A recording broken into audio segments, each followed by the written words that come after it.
कर। मैं मुझे एक साल का प्रोजेक्ट मिला था। प्रोजेक्ट का नाम जल संरक्षण मेरा जागरूक समुदाय। प्रमुख सवाल हम अपने समुदाय को जल संरक्षण के लिए आवश्यकता के बारे में जानेंगे। पानी के विभिन्न उपयोग और पानी की उपलब्धता के बारे में चर्चा करेंगे। पीने में 8 लीटर, ब्रश करने तथा मुंह धोने में 1 लीटर, शौचालय में 5 लीटर, नहाने में 10 लीटर, कपड़े धोने में 10 लीटर, अन्य कार्य में 10 लीटर। मेरे द्वारा एक दिन में उपयोग किए गए पानी 44 लीटर। संयुक्त राष्ट्र द्वारा प्रत्येक व्यक्ति को न्यूनतम 50 लीटर की आवश्यकता होती है। 22 मार्च को प्रतिवर्ष हम लोग विश्व जल दिवस के रूप में मनाते हैं। यदि जल उपलब्ध है तो आपका भविष्य सुरक्षित है। जल है तो कल है। जल की हर बूंद बचाएं, जल की बचत करें, प्रत्येक बूंद बहुमूल्य। जल है तो हम है, जल की हर बूंद बचाएं, जल की बचत करें, प्रत्येक बूंद बहुमूल्य है। मेरा जल परम मित्र है।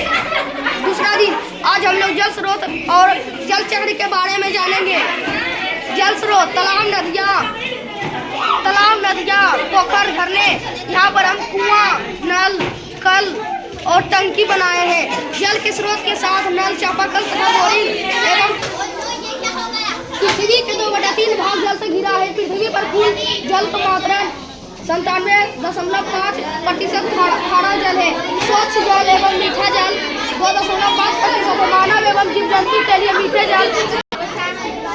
जल चक्र जब सूर्य के धूप गर्मी से समुद्र या महासागर पर पड़ता है तो जल वाष्प के रूप में बादल को प्रयोग करता है। इसे जल चक्र कहते हैं।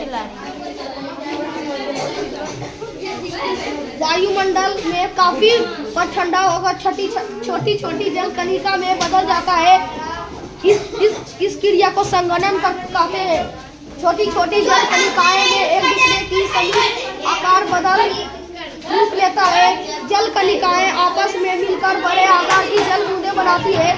जब जल बूंदें भारी हो जाता है तो गुरुत्वाकर्षण के कारण जमीन पर गिरने लगती है। यहाँ एक जल चक्र है। यह सूर्य के धूप के कारण या जल वाष्प के रूप में बादल बन रहा है, इधर से बारिश हो रहा है। यह जल चक्र कहलाता है। यह एक चूल्हा पर एक बर्तन में पानी रखा है और धूप के कारण या जलवाष्प के कारण धुआं हो रहा है। जब एक बर्तन धुआं पर देता है तो पानी गिरने लगती है। तीसरा दिन आज हम लोग जल संरक्षण के बारे में जानेंगे। वर्षा जल फसल उत्पादन के लिए वरदान। वर्षा के जल को एकत्र करना और उसका भंडारण करने के उपयोग में लाना जल की उपलब्धता में वृद्धि करने उपाय है। इस उपाय द्वारा जल एकत्र करने को संग्रहण कहते हैं। जब वर्षा होती है तो वर्षा का पानी छत से लगे पाइप के द्वारा एक टैंक में पहुंचाया जाता है। धीरे धीरे टैंक में काफी पानी इकट्ठा हो जाता है, जिसका उपयोग मवेशी को धोने तथा शौचालय में उपयोग किया जाता है।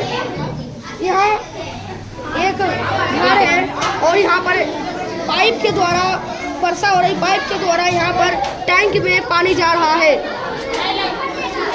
संयुक्त जिनका नाम है मोहित, धीरज, अनीश, अंकुश, हम, संसान और हमारे सर्वे गाइड के जिनका नाम है कृष्ण।